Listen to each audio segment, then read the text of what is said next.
Say hello to my little friend.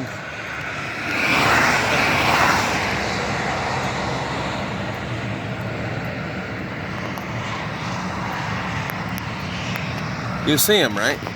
You see my friend? Here, let me...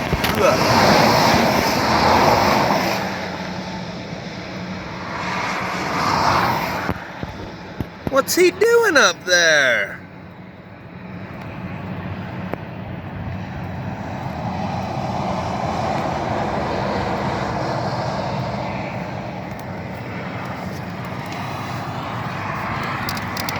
So,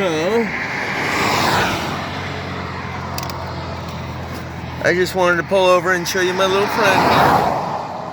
And you can see he's basically directly out straight in front of me here. Probably, I don't know, 10,000 feet off the ground? I'm not sure. Sometimes that's hard to judge. You can clearly see this shape that's punched out of the cloud right there. Alright.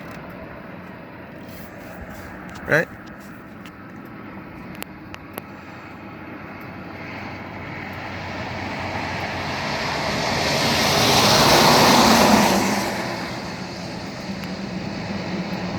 That's how close it is that I can zoom in, and that's how much it changes the size based on depth perception and distance. So that thing is just right there. If I had a rock and a slingshot, I could probably hit it. But the shape right here of the punch, the stamp, the cutout,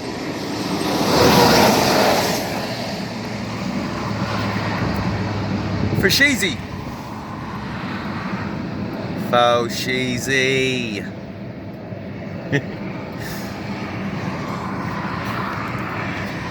So I think I said in another one of my videos, Mr. MB3 put up a bunch of video or pictures, images of this type of cloud, where normally to be MB3 worthy, it's got to be pretty impressive. It's got to be something pretty distinct, and just to be able to stand up to all the other impressive stuff that he puts out there. Otherwise, it will seem pretty lame by comparison. Recently, he put out a bunch of images of triangles punched out of the cloud, shapes like this in the cloud, to try and encourage people to be able to see it for themselves and not to dismiss or discard something like that because it's not as sensational and eye-popping as some of the other stuff that he puts up, and encourages them to send him their photos of these otherwise unimpressive clouds. But they're only unimpressive to the uninitiated. To those who can see, it's not just a cloud. But to those who can't, they look at you with condemnation and contempt and animosity. Because in their heart they know you can see something they can't. And there is a tendency within human beings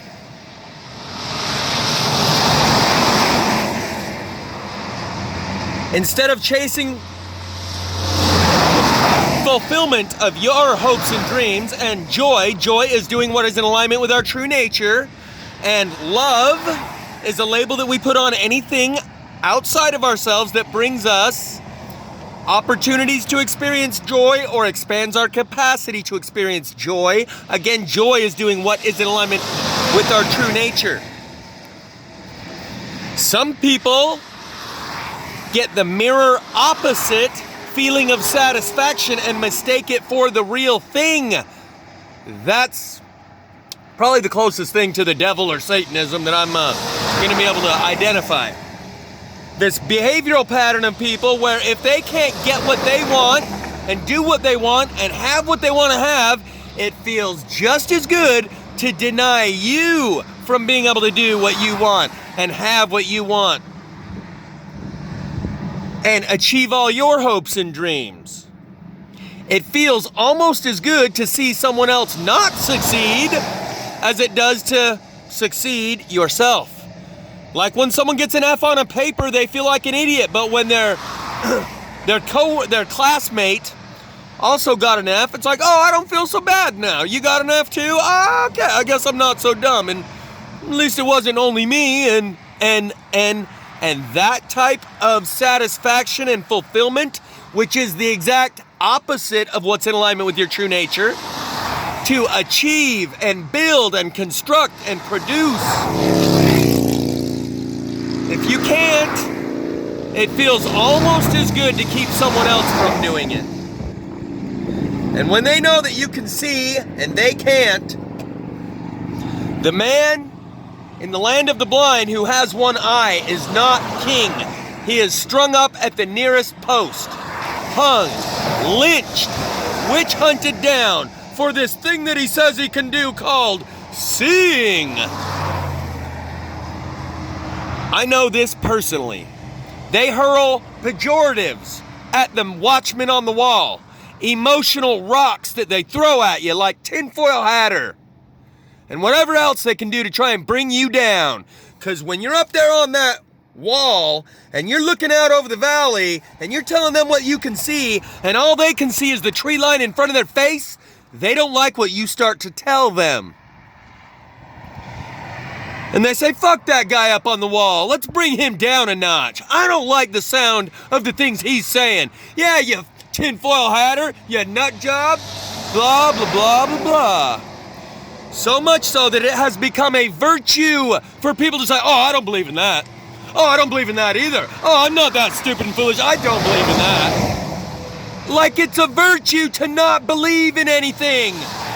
Well, yeah, because I'm not that foolish to believe in any of that stuff. I believe in nothing. That makes me even smarter than everyone who believes in something. It's like basing a relationship not on the things you have in common and the things that you both enjoy, but your dislikes and your disinterests and your disbelief. Oh, I don't believe that. Oh, me neither. That makes us friends. Oh, I hate that guy. I can't stand that guy either. Oh, that makes us friends. The enemy of my enemy is my friend. Well, these people are the enemy of truth. And they find another person who's the enemy of truth, and they team up to throw their pejoratives and rocks at the watchman on the wall. Well, guess what? The things that the watchman on the wall told you were headed this way are here. So those people on the ground that chose to ignore what the watchman on the wall was saying and refused to climb up on the wall themselves so they could see for themselves are now about to get it. Because their own ignorance was bliss. And they chose to maintain that feeling of comfort and security. And that little security blankie of ignorance that wrapped around them, when you try and take it off of them, they lash out at you. And for that, they will get their just reward.